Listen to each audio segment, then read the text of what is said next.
सभी विद्यार्थियों को मेरा प्रेम भरा नमस्कार, शुभ आशीर्वाद। जो विद्यार्थी कोचिंग में तैयारी कर रहे हैं एग्ज़ाम की, रीट की या किसी और की, उसको अग्रिम शुभकामनाएं। लीजिए, आज मैं बता रहा हूँ अलुक तत्पुरुष। तत्पुरुष समास के कुछ बड़े भेद होते हैं, मैं बता चुका हूँ। कर्मधारय, द्विगु, न्यय तत्पुरुष, उपपद तत्पुरुष। आज बारी है अलुक तत्पुरुष की। कर्मधारय आप जानते हो, एक शब्द या एक पद दूसरे की विशेषता बताएगा, ठीक है। द्विगु में पहला पद संख्यावाचक होता है, न्यय तत्पुरुष में पहला वाचक निषेधात्मक होता है, ठीक है। और उपपद में दूसरा जो पद है वो क्रियात्मक पद होता है, क्रिया का छोटा रूप होता है, और वो सार्थक होते हुए भी वाक्य में संयुक्त स्वतंत्र नहीं आ सकता वो, ठीक है ना। तो वो उपपद होता है, ये मैं कल वाले वीडियो में बता चुका हूँ। आज बात करते हैं अलुक तत्पुरुष की। और पीछे की वीडियो आप नहीं देखे तो मैं नीचे लिंक दिए देता हूँ डिस्क्रिप्शन में, वहाँ देख लेना आप। अलुक तत्पुरुष इसको समझते हैं। तीनों चारों शब्दों को अलग अलग दिमाग में बिठाओ तो फिर ये आगे से कभी भूलेंगे नहीं।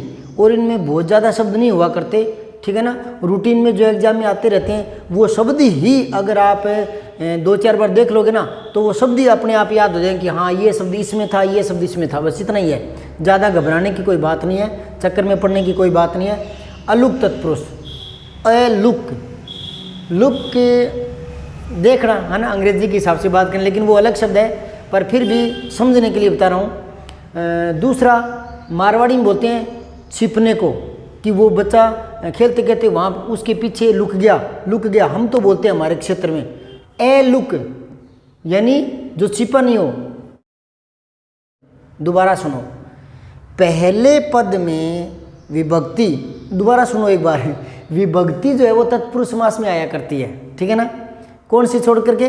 कर्ता वाली ने, वो छोड़ दो, और लास्ट 8वीं संबोधन हे, अरे, ओ, उसको छोड़ दो। बाकी सारी विभक्तियां तत्पुरुष समास में आया करती है। तो इसमें क्या होता है, अलुक में उसी पद में, पहले पद में विभक्ति शामिल होगी, यूं मान के चलो आप। अब ये कैसे शामिल होगी, ये शुरू में तो जब मैं पढ़ता था तब मेरे भी समझ में नहीं आती थी, ये मैं रटता ही था उसमें, तो न्यय तत्पुरुष, उपपद, अलुक रटता ही था। अब मैं आपको समझाऊंगा कि कैसे वो अंदर ही रहेगी। इसके हिसाब से आपको पहले ये मानना पड़ेगा या जानना पड़ेगा कि अलुक तत्पुरुष के जो शब्द है ना वो संस्कृत निष्ठ शब्द हैं, ठीक है ना। संस्कृत निष्ठ यानी तत्सम शब्दावली जो शब्द होते हैं उनमें अलुक तत्पुरुष होता है। एक उदाहरण से समझा रहा हूं मैं, देखो इधर, युधिष्ठिर। पहले तो इस शब्द को बता दूं, कई बार आपके वाक्य शुद्धि के साथ साथ शब्द शुद्धि भी आते हैं एग्जाम में, तो उसमें लिखा होता है युधिष्ठिर, तो युधिष्ठिर नहीं होता, युधिष्ठिर होता है। और ये ठीक कहाँ से आएगा, आधा से है ये षटकोण वाला, ये पूरा होता है ना ऐसे, तो इसको आधा कर लो। अब छोटी ठी आता है तो यहाँ से करेंगे तो वापस ये सह पूरा हो जाएगा। तो जब आधा अक्षर होता है ना तो उस मामले में पीछे से लाते हैं, तो युधिष्ठिर यू होता है, युद्ध में स्थिर रहने वाला, ठीक है ना, युधिष्ठिर। अब यहाँ मैं बताता हूँ विभक्ति कैसे। युद्ध जो है ना उसकी सप्तमी जो विभक्ति है वो युद्धि होता है, युद्धि सप्तमी विभक्ति, तो युधिष्ठिर। तो इसमें युद्धि में सप्तमी विभक्ति इसी के अंदर है, अलग से दिखाई नहीं दे रही, ठीक है ना।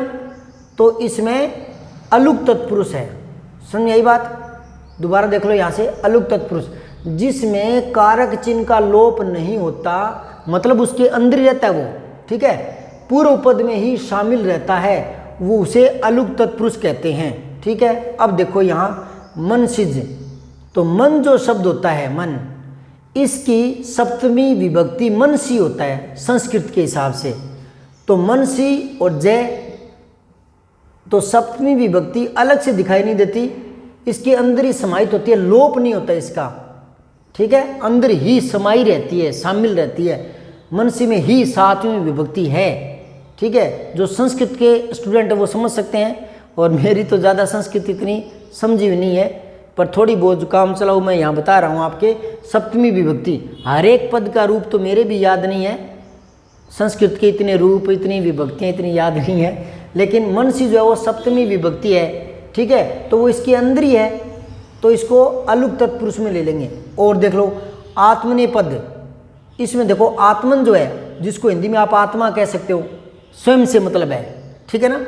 तो इसमें चतुर्थी विभक्ति जो ना आत्मन की चतुर्थी, आत्मा की चतुर्थी विभक्ति संस्कृत में वो होता है आत्मने। संप्रदान कारक में होती है चतुर्थी विभक्ति, प्रथमा द्वितीय तृतीय चतुर्थी। तो कर्ता ने कर्म को कर्ण से संप्रदान के लिए, चौथी में संप्रदान कारक होता है। संप्रदान में क्या आता है? के लिए। तो ये ने आता ना, ने आत्मने, तो इसमें के लिए समाहित है, इसी के अंदर शामिल है, ठीक है। जैसे वृक्षात, तो इसमें ये जो तय वृक्षात, ये आपने देखा होगा, तो इसका मतलब होता है कि इसमें से विभक्ति का लोप है या इसके अंदर समाई हुई है से विभक्ति। वृक्षात पत्रम पतंती, पेड़ से पत्ते गिरते हैं, तो अलग होने के अर्थ में। तो अलग किस में होता है? अपादान या अपादान कारक है, यूँ मान लो। तो यहाँ आत्मने जो है वो चतुर्थी विभक्ति है संप्रदान कारक में, तो ये आत्मने यूँ का यूँ आया है, यूँ का यूँ पद से पहले, ठीक है। तो ये आपके क्या हो गया? अलुक तत्पुरुष में लेंगे। अलुक तत्पुरुष में कौन से लेते हैं पता लगा? वो शब्द जिसमें प्रथम पद में विभक्ति का शामिल होना होता है, अलग से उसका लोप नहीं होता। अब देखो खेचर, तो खे, ये खे जो शब्द होता है ना, खे, ये ऐसे तो एक अक्षर दिखते हैं अलग से, लेकिन खे का मतलब आकाश से है, आकाश, ठीक है। अब जैसे होता है ना, गय गमन करने वाला, दे देने वाला, जलद जल देने वाला दे, है ना, इस तरह से। तो खे होता है आकाश। अब खे की जो सप्तमी विभक्ति होती है वो होता है खे। तो खे में ही क्या है? विभक्ति समाई हुई है, खेचर। अब ये चर शब्द दिखता है तो लगता है जैसे ये उपपद तत्पुरुष हो। उपपद तत्पुरुष में दूसरा जो पद होता है वो क्या होता है? क्रिया का छोटा रूप होता है, और ऐसा पद होता है जो सार्थक होते हुए भी अलग से स्वतंत्र वाक्य में प्रयुक्त नहीं होता, वो किसी शब्द के साथ आकर ही अपना अर्थ दिखाता है। तो खेचर, तो इसमें उपपद तत्पुरुष भी आ जाएगा, लेकिन इसको अलुक में इसलिए ले लेंगे क्योंकि खे में सप्तमी विभक्ति समाहित है, ठीक है ना। तो ऐसे पद जिसमें प्रथम पद में विभक्तियां शामिल हो, अलग से लोप नहीं हो, तो वो अलुक तत्पुरुष में आता है। अलुक का नाम से याद रखें, ठीक है। क्या है? इसमें कारक चिन्ह का लोप नहीं होता, पूर्व पद में ही शामिल होते हैं कारक चिन्ह जो भी हैं, भले वो संप्रदान कारक हो, भले अपादान हो, भले अधिकरण कारक, ठीक है, भले सप्तमी विभक्ति हो, चतुर्थी हो, वो पहले पद में ही उसी रूप में आता है वो, ठीक है ना। जैसे युधि इसी रूप में आया है, मनसी इसी रूप में आया है, आत्मने सप्तमी विभक्ति के चतुर्थी विभक्ति रूप में आत्मने शब्द आया है, खे अपनी सप्तमी विभक्ति में आया है। इसी प्रकार अंतेवासी शिष्य को कहते हैं, जो गुरु के पास रहता ना शिष्य, और शिष्य हो तो अंतेवासिनी, ठीक है। तो अंतेवासी वो शिष्य जो गुरु के पास ही रह करके विद्या अध्ययन करते हैं। तो अंतः जो है उसकी सप्तमी विभक्ति होता है अंते, और ये अंते ज्यों का त्यों आया है, बिना परिवर्तन के विभक्ति को साथ लेकर आया है, तो अंतेवासी अलुक तत्पुरुष में आ जाएगा, ठीक है। निशिचर देखने में तो क्या लगता है? उपपद तत्पुरुष लगता है ना, लेकिन निश जो है उसकी सप्तमी विभक्ति निशी होता है, और यह सप्तमी विभक्ति का रूप जो का त्यों आ गया निशी, इसलिए इसको अलुक में भी ले लेंगे, ठीक है। अब एक शब्द पर गौर करेंगे। अभी ये देखो मनसी जो शब्द यहाँ आया था, यहाँ देखो मनसी, मनसिज। अब इसमें देखो मन में जन्म लेने वाला, ये मैं हिंदी में लिख रहा हूँ, ठीक है ना, नहीं तो ये सारे संस्कृत निष्ठ शब्द होते हैं, संस्कृत शब्दावली। जैसे कल बताया था कुंभकार, कुंभकार, है ना, तो कुंभ करोति, कुंभ है करोति, तो इस तरह से उसका विग्रह संस्कृत में होता है, लेकिन हम हिंदी में हिंदी के शब्द बनाकर करते हैं। तो मनसिज में मन में जन्म लेने वाला, ठीक है, तो इसमें उपपद है ये जय के हिसाब से, पहली बात। दूसरी बात और देखो, मनसी में सप्तमी विभक्ति है, मनसी शब्द में, अभी यहाँ बताया था मैंने, मनसी मन की सप्तमी विभक्ति मनसी होता है, और ज्यों का त्यों आया है, तो इसमें अलुक तत्पुरुष भी है, ठीक है। और अगर यूं करें मन में जन्म लेता है जो अर्थ बाहर निकालें तो इसका बहुरी भी हो जाएगा, मनोज को कहते हैं, कामदेव को। तो 3, और ये कोई बड़ी बात नहीं है, एक शब्द में 2-2, 3-3 समास हो सकते हैं, क्योंकि समास है क्या? समास बात किसकी चल रही है, क्या कहना चाह रहा है, बस वही समास है। मैंने शुरू में बताया था, अगर आप कहते हो लाल पीले, पेड़ पर लाल पीले फल लगे हैं, लाल पीले, तो द्वंद्व समास है।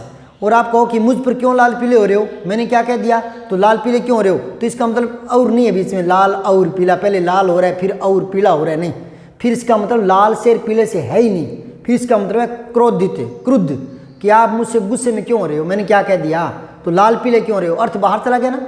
तो किस शब्द में क्या कहना चाहते हैं उसी पर समास निर्भर है। तो मनसिज में 3 तरह के समास बन सकते हैं, ठीक है, वो विग्रह कैसे होता है उस पर डिपेंड करता है। आगे देखो, विश्वम्बर, ये भी अलुक तत्पुरुष है, विश्वम में, है ना, विभक्ति के साथ है ये। यही बात यहाँ है, धनम जय, धनम, तो धन और धनम विभक्ति के साथ आया है ये, तो अलुक तत्पुरुष है। ऐसे ही शुभम कर, तो शुभम कर, ठीक है, शुभ करने वाला, तो ये भी क्या है, अलुक तत्पुरुष में। वाचस्पति, इसको देख लो, तो इसका शब्द है वाच है, वाणी को कहते हैं, ठीक है ना, तो वाच है प्लस में पति, यहाँ देखो गौर करो, वाच है प्लस में पति, तो जब ये विसर्ग होता है, इसके आगे कोई वर्ण आता है, तीसरा चौथा पांचवा या ये, तो इसमें क्या है, ये विसर्ग जो है आधे से में बदल जाता है, तो ये बन गया वाचस्पति, ये आधा से, बड़ा से जिसको बोलते हैं, तो वाचस्पति, वाणी का पति, ठीक है, तो ये अपनी विभक्ति के साथ है वाचय, ये विसर्ग के साथ है, लेकिन पै की वजह से ये विसर्ग आधे से में बदल जाता है, तो इसमें क्या हो जाएगा, ये अलुक तत्पुरुष में ले लेंगे विभक्ति के साथ आने के कारण, और इसका अलग अर्थ दिखाने के अर्थ में आए तो इसको बहुरे में ले लेंगे।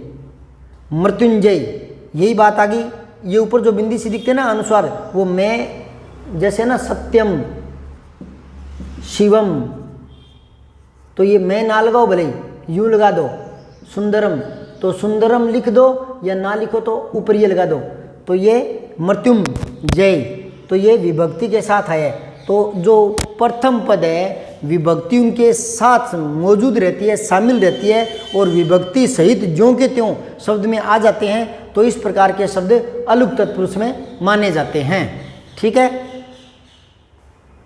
अब एक चलते चलते एक शब्द बता रहा हूं, गोचर, गो इंद्रियों को कहते हैं, ज्ञानेंद्रियां होती है ना 5, ठीक है, गो, सुन गई बात। अब गोचर, तो ये क्या हो गया, चर जो है क्रियात्मक रूप है, ठीक है, और ऐसा पद है जिसका अर्थ होते हुए भी स्वतंत्र वाक्य में प्रयुक्त नहीं होता, तो फिर क्या करेंगे, इसको किस में मानेंगे, इसको मानेंगे उपपद तत्पुरुष में, इसकी निशानी के तहत उपपद तत्पुरुष, ठीक है, ये मैंने उपपद में लिखा था। अब यहाँ ए और लगा दो, तो पहला पद निषेधात्मक होता है ना, तो क्या आता है, ने तत्पुरुष होता है, ये मैंने बताया था पिछले वीडियो में।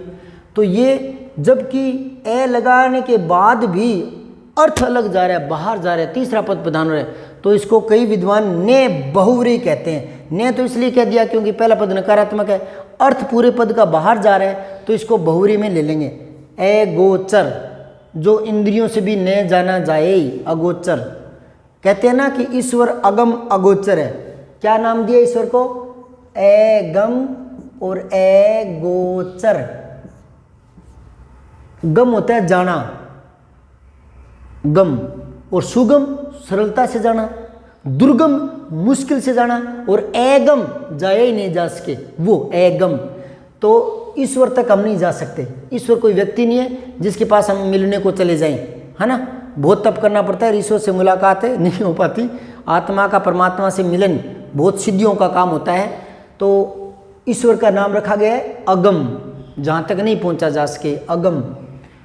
अगोचर, गो होता है इंद्रिया, तो जो इंद्रियों के द्वारा भी न जाना जा सके, यानी आंखों से नहीं दिखता ईश्वर, त्वचा से स्पर्श नहीं कर सकते ईश्वर को हाथ लगा करके, है ना, कानों से ईश्वर की आवाज़ नहीं सुन सकते, आंखों से उसको देख नहीं सकते, और खुशबू से उसको ले नहीं सकते, महसूस नहीं कर सकते, तो इंद्रियों से भी जो नहीं जाना जा सके उसको कहते हैं अगोचर, ठीक है। तो प्रादि जो तत्पुरुष है इस पर चर्चा करेंगे कल, देखते रहें, बने रहें। थोड़ा मैं जल्दबाजी में हूँ, 1-2 दिन टाइम बहुत कम निकाल पा रहा हूँ, इसलिए उत्साह के साथ पढ़ाना थोड़ा मुश्किल हो रहा है तो देखते रहें आप, जैसा जितनी जानकारी मेरे पास है मैं बताता जा रहा हूँ, और शायद आपके समझ में भी आ रहा होगा। देखते रहे, बने रहे। धन्यवाद। जय हिंद, जय भारत। सब्सक्राइब करके बेल आइकन ज़रूर दबाएं।